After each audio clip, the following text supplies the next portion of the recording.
అస్మద్గురుభ్యో నమః. మళ్ళీ ఓ తమాషా ప్రశ్న అడుగుతున్నారు. విరిగిపోయిన దేవ విగ్రహాలు ఇంట్లో ఉంటే చెడిపోతుందా? ఇల్లు చెడిపోతుందా? ఎందుకండి?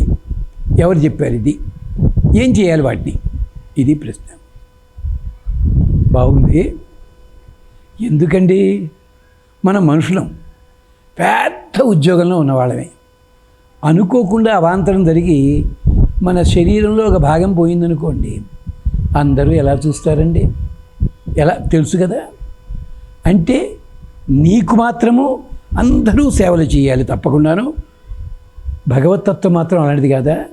గమనించండి. భగవతత్వం ఇంతకంటే గొప్ప. రెండు ఒకటే అని అనకండి, జాగ్రత్త. ఏమిటి? విరిగిపోయిన విగ్రహాలు అంటున్నారు. ఒకప్పుడు మన భారతదేశంలో బ్రహ్మాండమైన శిల్పాలు ఉండేవి. ఎవళ్ళెవళ్ళో యుద్ధాల కోసం వచ్చి ధ్వజస్తంభాలు పగలగొట్టి మరో చేసి, మరి ఇప్పుడు ఆ దేవాలయాల్లో పూజలు అవుతున్నాయండి. ఇలా అడిగే వాళ్ళంతా వీళ్ళు అక్కడ అడగండి, విరిగిపోతే ఏముంది, పూజలు చేయండి. లేదమ్మా, ఇది ఆలయ మర్యాద ఒకటి ఉంటుంది. అది ఏమిటి అంటే శృతి, స్మృతి, పురాణ, ఇతిహాస, ఆగమములని చెప్పి ఆగమ శాస్త్రం ఒకటి ఉంది. దేవాలయ నిర్మాణ శాస్త్రము, పూజా విధానము. మీరు దేవాలయంలో ఉన్నా కానీ, గృహస్థాశ్రమంలో ఉండి ఇంట్లో గృహోపకరణంగా పెట్టుకున్నా కానీ, ఇలా ఉన్నా కానీ ఆ విగ్రహములు ఎప్పుడూ కూడా ప్రమాదం లేకుండా ఉండాలి. విరిగిపోయినట్టయితే వాటికి ఆరాధన చెయ్యకూడదు, తప్పది. అంటే మీరు ఎందుకు అడిగారు నాకు అర్థమైంది.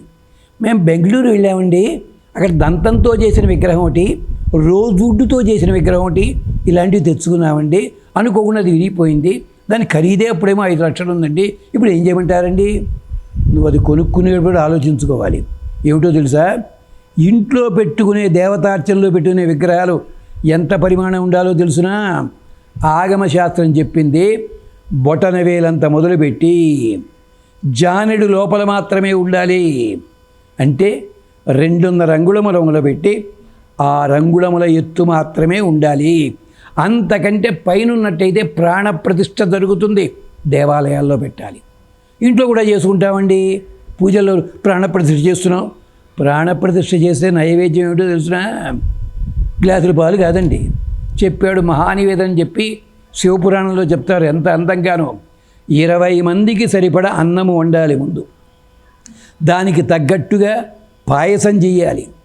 4 రకాల పిండి వంటలు, 4 రకాల తీపి పదార్థాలు చేయాలి. పళ్ళు పెట్టాలి. మొత్తం అంతా ఉంది. దీని పేరు మహానివేదన. మనం ఏమిటో స్టవ్ మీద పాలు పెట్టి కలపలు కాలుతుంటే మహానివేదన చేస్తే అని వెళ్ళవండి. ఇదా మహానివేదన? ఇలాంటివన్నీ ఉంటాయి. అంచేత విగ్రహం విరిగిపోయినట్టయితే ఇంట్లో ఉంచడానికి వీలు లేదు. ఇంకొక మాట, అది బంగారు విగ్రహం అండి. అమ్మ దీనికి కూడా మార్గం చెప్పారు. ఏమిటది? ఒక పని కోసం తెచ్చుకున్న బంగారు విగ్రహం అయితే గుర్తుపెట్టుకోండి. అంటే సంతానం కలగటం లేదు, ఏదో ఫ్యాక్టరీ నిలబడాలి, ఇలా తెచ్చుకున్నాం బంగారు విగ్రహం, ఏవో తెచ్చుకుంటాం.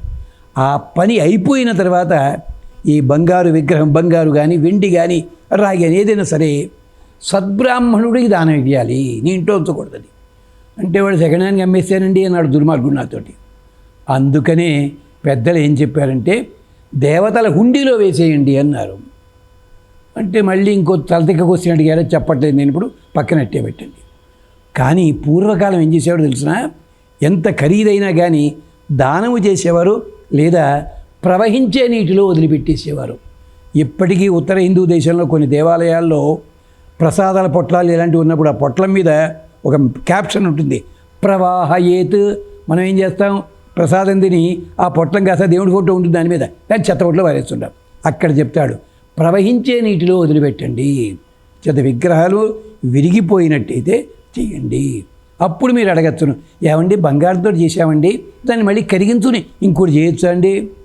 రామచంద్ర స్వామి కూడా సువర్ణక యజ్ఞాలను చేశాడు. ఎన్ని వేల సార్లు తెలుసా అండి? 40,000 సార్లు. 40,000 సార్లు బంగారు సీతమ్మని చేశాడు. మనకు ఒక్కటే సీతమ్మ తెలుసు రామాయణంలో, కానీ రామాయణంలో ఉన్నాయి, ఇవి మాట ఉంది. అలాగే బ్రహ్మవైవర్త పురాణంలో ఉంది. ఈ బంగారు సీతల్ని అవతల పడేయాలి, ఏమైనా నదిలో పడేయాలి, సరయులో దాచుకున్నాడు ఖజానా నిండా. వాళ్ళు కల్లోకి వచ్చి, ఏమయ్యా యజ్ఞాన్ని పక్కన ఉండాలి మా సంగతి. వాళ్ళే ఎక్కడ మధురానగరంలో గోపికలు అయ్యారు మన బ్రహ్మవేత్త పురాణం చెప్తుంది. ఈ కథలన్నీ ఏమిటి అంచేత మీరు విగ్రహములు తెచ్చుకోండి, మట్టివి కానీ చెక్కవి కానీ ఏవైనా సరే. ఎంత ఉండాలి హైటు అంటే ఎత్తు ఎంత ఉండాలి, 6 అంగుళములు మించకూడదు, చిన్నది పెట్టుకోవచ్చు. అందుకనే మన పూర్వీకులు పెద్దవాళ్ళు రూపు అనేవారు, చిన్నది అంటే రాణాకా సైజ్ అనమాట. ఇది వాడు చేతగాక కాదు, అది అవతల పడేక్కల అట్టే పెట్టుకోవచ్చు జాగ్రత్తగాను, అదనమాట. అంచేత అలాగే ఫోటోలు ఉంటాయి, గ్లాస్ పగిలిపోయిందండి, నీకు ఓపిక ఉంటే గ్లాస్ తీసి మళ్ళీ కట్టించుకో, లేదండి చిరిగిపోయిందండి అతికించి వాడుకోవచ్చా, అది ఎంత గొప్ప క్యాలెండర్ కావచ్చు కాక. అలాంటివన్నీ కూడా మనం ఏం చేస్తున్నాం, దేవాలయంలో చెట్టు కింద పారేస్తుంటాం. అన్యాయం. అంటే దేవాలయం డస్ట్బిన్ ఏమైనా అన్నది ఆలోచించండి ఒక్కసారి. అక్కడ కూడా కాదు, ప్రవహించే నీటిలో వదిలిపెట్టండి. చెరువులో వదిలేస్తారు చాలామంది, అది ప్రమాదము. ప్రవహించే నీటిలో వదిలిపెట్టండి.